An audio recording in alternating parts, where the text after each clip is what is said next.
Hello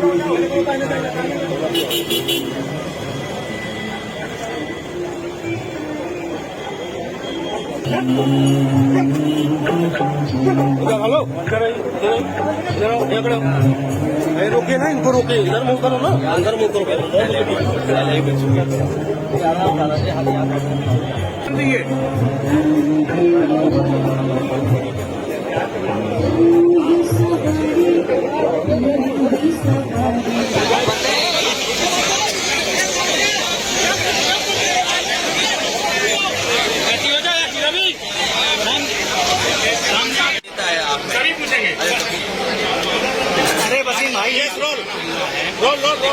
Indrajit Singh Yadav ji Samajwadi party के उन नेताओं में गिनती होती थी जिन नेताओं ने समाजवादी पार्टी के गठन में पूरी ईमानदारी से और पूरे निष्ठावान होकर के संघर्ष के साथ साथ जमीन पर कैसे समाजवादी विचारधारा से लोग जुड़े,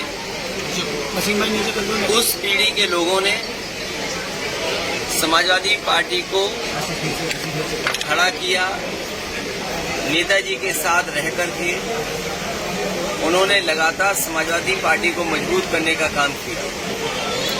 इंद्रजीत सिंह यादव जी पूरे जीवन समाजवादी पार्टी और समाजवादी पार्टी से जोड़ने के लिए लोगों को लगातार प्रेरित करते रहे। मुझे याद है जब मैं पिछली बार आपके जिले में आया था, उस समय भी इंद्रजीत यादव जी की तबीयत ठीक नहीं थी, मैं उनसे मिल करके गया था। उन्होंने हमेशा समाजवादियों को और संघर्ष को आशीर्वाद देते रहे। समाजवादी पार्टी का कार्यालय का काम हो, लोगों की मदद हो, सुख दुख में जाना हो।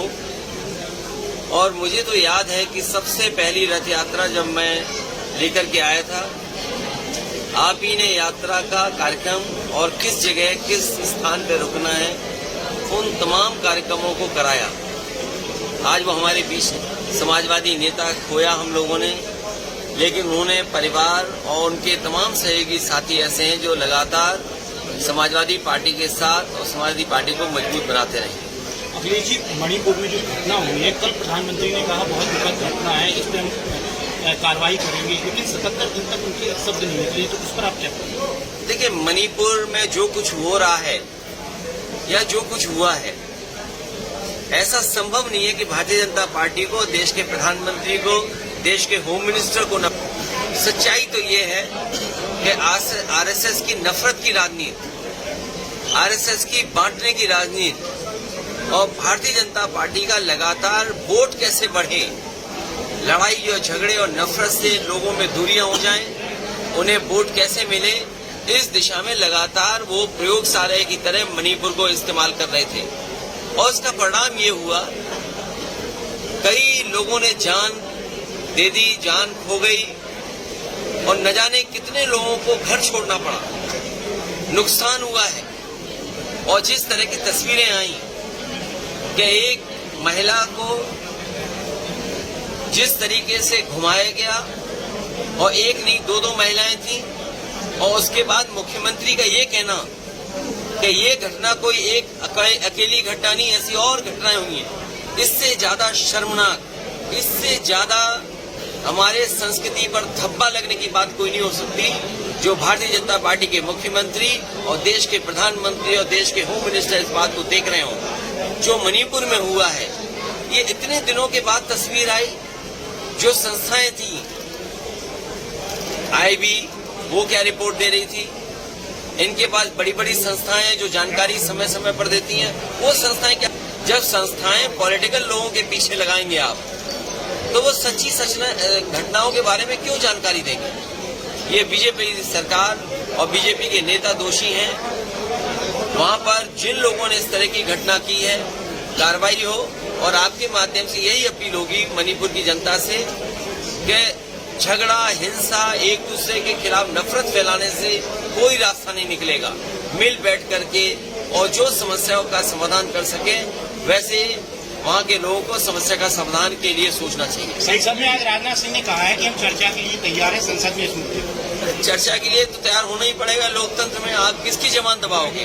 आप कितने कैमरे बंद करोगे? कितनी सूचनाएं रोकेंगे?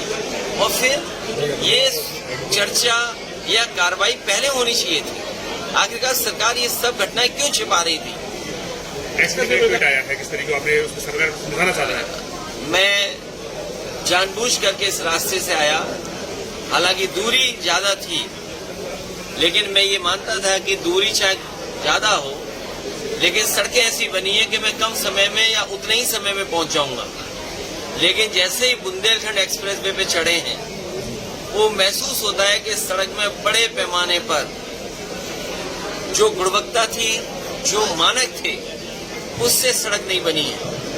जिस सड़क का उद्घाटन प्रधानमंत्री जी ने किया हो, उस सड़क पर काम अभी भी चल रहा हो और ऐसा लगता है कि उस पे हर जगह जानबूझ करके गड्ढे बनाए गए हैं या उसकी राइडिंग क्वालिटी खराब की गई है।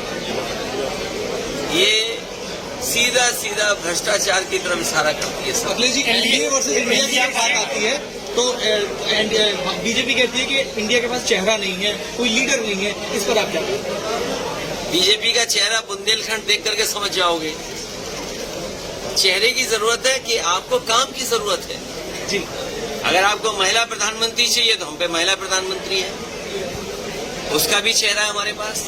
कम उम्र का चाहिए तो वो भी हमारे पास है। बुजुर्ग चाहिए वो भी हमारे पास है। तो हमारे पास तो बहुत चेहरे हैं और एक चेहरा तो आपने देख लिया, यही उद्घाटन हुआ और वो थी उद्घाटन के बाद एक्सप्रेसवे का क्या हुआ? ये वही बुंदेलखंड है जो उम्मीद लगा के बैठा है कि यहाँ के नौजवानों को रोजगार और नौकरी मिलेगी।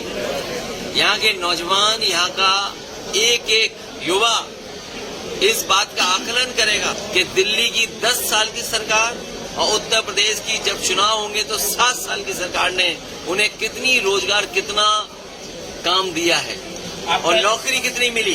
जो काम बुंदेलखंड में शुरू हुए थे वो सब ठप पड़े हैं। यहीं आपके बुंदेलखंड के बगल में एरच डैम बन रहा था, क्या एरच डैम का काम नहीं रुक गया? यही सड़कें 4 लेन बनी है। अपनी सड़क बनाने के लिए खजूर लगा दिए, क्या खजूर से जानवर भाग जाएंगे? कौन सी सड़क जालौन की बची है जिसमें जानवर न दिखाई देते हो? आपने खजूर लगा दिए, क्या खजूर से जानवर भाग जाएंगे? और फिर किसान को यही तो भरोसा दिलाया गया था उसकी आय दोगुनी होगी। क्या बुंदेलखंड के किसान यहाँ की पैदावार का 2 गुना या ज्यादा उनको मुआवजा या पैदावार की कीमत मिल रही है क्या? जो मंडियां बनाई वो तक तो ठीक चला नहीं पा रहे। इसलिए ये जो कह रहे हैं कि इंडिया से घबरा गए, इंडिया से इसलिए भी घबरा गए क्योंकि इसमें डेमोक्रेटिक बात की बात है, इंक्लूसिव की बात है और जब इंक्लूसिव की बात होगी तो समाजवाद की बात होगी। अगर इंक्लूसिव को देखोगे तो वही जो समाजवाद चाहता है वही इंक्लूसिव ग्रोथ है। और आपको याद रखना चाहिए ये घबराने वाले लोगों को, एक बार तो विधानसभा में न जाने कितने लोगों को जगा करके इन्होंने विधानसभा चलाई थी, उसमें याद है इंक्लूसिवनेस की बात हुई थी। तो आज कहाँ है हम? कहाँ भेदभाव खत्म हो गया? कहाँ जो हमारे आपके बीच में आर्थिक भेदभाव है कहाँ खत्म हो गया? जातियों का भेदभाव कहाँ खत्म हो गया? तो अगर हम इंक्लूसिवनेस की बात कर रहे हैं तो हम सबको साथ लेकर के चलने की बात कर रहे हैं। आपका एक सहयोगी है आरएलडी, चर्चाएं आ रही हैं जयंत चौधरी की कि वो एनडीए में शामिल हो। देखो ये पत्रकार भाइयों, ये चंडू खाने की गप मत चलाया करो। ये चंडू खाने की गप मत चलाया करो। आप तो लगता है कैमरा भी अच्छा है, मोबाइल भी अच्छा है आप पर, लेकिन चंडू खाने की गप क्यों चला रहे हैं? विकास राजभर और दारा सिंह को मंत्री बनाने की बात कर रहे हैं, क्या कहेंगे इसके लिए? देखो जिसको स्वार्थ में सिद्धांत से क्या लेना देना। और मैं आपसे बहुत समझदारी की बात कह रहा हूँ, ये चाहते हैं कि इन्हीं लोगों से बहस छिड़ी रहे, इसीलिए आप लोग भी उनके इंटरव्यू लेते हो। सवाल ये नहीं है, सवाल ये है कि जाति जनगणना होगी कि नहीं होगी, सामाजिक न्याय में जो भेदभाव हुआ है क्या उस पर चर्चा होगी, क्या उसमें समाधान ढूंढे। ये केवल इंडिया से नहीं घबराए हुए हैं, ये समाजवादियों के नारा जो पीडीए उससे भी घबराए हुए हैं। हम किसी खिलाफ नहीं है, लेकिन पीडीए के हक के लिए हमें लड़ना पड़ेगा। क्या जनेश्वर मिश्र जी पीडीए के हक के लिए नहीं लड़ रहे थे? क्या मोहन सिंह जी पीडीए के हक के लिए नहीं लड़े? क्या ब्रजेश तिवारी जी नहीं लड़े? इसलिए भारतीय जनता पार्टी घबराई हुई है। एक तरफ एनडीए है तो इंडिया है, और इंडिया के साथ साथ पीडीए है, तो सोचो कैसे घबराए हुए हैं। सीमा हैदर का आना किस लिए लगता है? ये देखिए, इन सवालों पे नहीं, ये बुंदेलखंड में अन्ना जानवर से बचाओ। कौन कहाँ से आ रहा है इसकी चिंता मत करो। बुंदेलखंड में सड़कों पे अन्ना जानवर घूम रहे हैं, उससे तो बचाओ। केशव मौर्य ने किया है कि 2024 में कमल खिलेगा। देखिए, मैं जानता हूँ आप लोहा लोहे से कटता है, पिछड़ा पिछड़े की बात करता है। अरे मैं ये कहता हूँ, आप सब लोग समझदार लोग हैं। कल मुख्यमंत्री जी ने मेदांता हॉस्पिटल में एक मशीन का उद्घाटन किया। बताओ, उत्तर प्रदेश के मुख्यमंत्री समाजवादी सरकार का वर्ल्ड क्लास कैंसर इंस्टीट्यूट बनाया, 100 एकड़ में बना हुआ है। उस 100 एकड़ के कैंसर इंस्टीट्यूट में वो मशीन नहीं सरकार खरीद पाई। आपका जालौन का मेडिकल कॉलेज है, क्या जो मशीन का उद्घाटन मुख्यमंत्री जी लखनऊ में कर रहे थे, क्या आपके जालौन के मेडिकल कॉलेज में नहीं होनी चाहिए? सवाल ये है कि आपके सरकार के मेडिकल कॉलेज की जो व्यवस्था होनी चाहिए, जो बजट होना चाहिए, उसके लिए आप पे सवाल ही नहीं है। क्या असिस्टेंट प्रोफेसर पर्याप्त हैं? क्या एडिशनल प्रोफेसर पर्याप्त हैं? क्या वहाँ टेक्निकल स्टाफ पर्याप्त है? क्या इस सरकार ने वो बजट दिया जिससे बच्चों की अच्छी पढ़ाई हो सके, भविष्य में वो अच्छे डॉक्टर बन सके? क्या इसके लिए बजट दिया सरकार ने? और मैं तो आपसे कह के जा रहा हूँ, एक जिला अस्पताल बताओ मुझे, एक जिला अस्पताल जहाँ गरीब का इलाज हो रहा हो। और अगर आप सरकार की तरफ से जो सवाल पूछ रहे हो, ये क्योंकि 2 सवाल मुझे एक इधर से पूछना, एक इधर से पूछना, मैं आपके साथ अभी जिला अस्पताल चलने को तैयार हूँ। आप बताओ क्या दुर्दशा है? अगर ना आप शर्मिंदा हो जाओ तो बताना, अगर ना आप शर्मिंदा हो जाओ तो बताना। तो जो सरकार डबल इंजन की कहती हो, दिल्ली में सरकार उनकी, यूपी में सरकार उनकी, लेकिन पूरे उत्तर प्रदेश में एक जिला अस्पताल नहीं बनाया जिसमें गरीब का इलाज हो जाए। एक मंडी नहीं बनाई जहां पर किसान को अपनी पैदावार की आय दोगुनी मिल जाए। तो सवाल ये है, सवाल ये नहीं है कि कौन शपथ ले रहा है, कौन ट्वीट करके क्या कमल खिला रहा है। अरे कमल देखो इस बार कहाँ गिरा पड़ा है, मिलेगा आपको पता नहीं लगेगा। बुंदेलखंड की बात हो रही है, अभी नीति आयोग ने आंकड़ा जारी किया, वो बताया कि बुंदेलखंड में जो गरीबी है, लोगों की स्थिति घट गई है। देखिए, नीति आयोग के आंकड़े इसलिए मत मारना, नीति आयोग जब से बीजेपी के हाथ में चला गया है उसने सब आंकड़ों में फेरबदल कर दिया। मैं आपसे कहता हूँ, क्या जीडीपी जो सरकार बताती है वो है? क्या सरकार लगातार ये बताती है कि 100 में केवल 4 लड़के बेरोजगार हैं? क्या मुख्यमंत्री जी ने सदन में नहीं कहा कि 100 में बेरोजगारी दर बताई उन्होंने, 4% बेरोजगारी दर है? तो अगर नीति आयोग ये कहता है, जो बात आप कह रहे हो, हमारे मुख्यमंत्री जी कहते हैं कि 100 बच्चों में केवल 4 बेरोजगार हैं। अरे आप पत्रकार हो, हर पार्टी के नेता से मिलते हो, हर कार्यालय के आसपास जाते हो, पूरा जिले की जानकारी है, बताओ कि 100 में 4 बेरोजगार हैं। अगर आप मुख्यमंत्री के विश्वास नहीं करेंगे तो नीति आयोग के भी आंकड़े को भरोसा नहीं करेंगे। समाजवादी पार्टी चुनाव बुंदेलखंड में और आपके पड़ोसी मध्य प्रदेश में चुनाव लड़ेगी। एक विधायक जीते थे, कई हमारे दूसरे नंबर पे थे, और बिजावर के जो विधायक हमारे जीते थे उन्होंने ही कांग्रेस की सरकार बनाई थी। सबसे पहले समर्थन समाजवादी पार्टी ने दिया था। भविष्य में आप देखेंगे समाजवादी पार्टी का जहां संगठन बेहतर है, जहां समाजवादी पार्टी को 2 नंबर पे जनता ने रखा था, उन सीटों पर और आकलन करके मध्य प्रदेश में चुनाव पार्टी लड़ेगी। लेकिन महिला खिलाड़ियों को लेकर विवादों में रहे, जमानत दे दी गई। अब कोर्ट का है, उसमें मैं क्या कह सकता हूँ। आज सुनवाई हुई थी, 4 अगस्त लगा दी, और साथ ही सुप्रीम कोर्ट ने इस केस में गुजरात सरकार राहुल गांधी देखिए, ये कभी कभी मुझे ये लगता है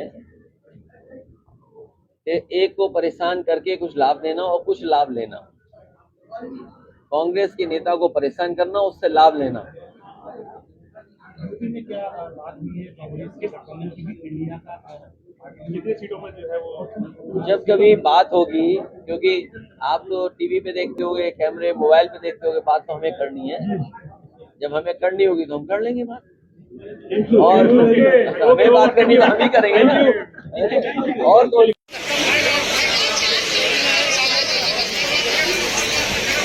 बहुत धन्यवाद।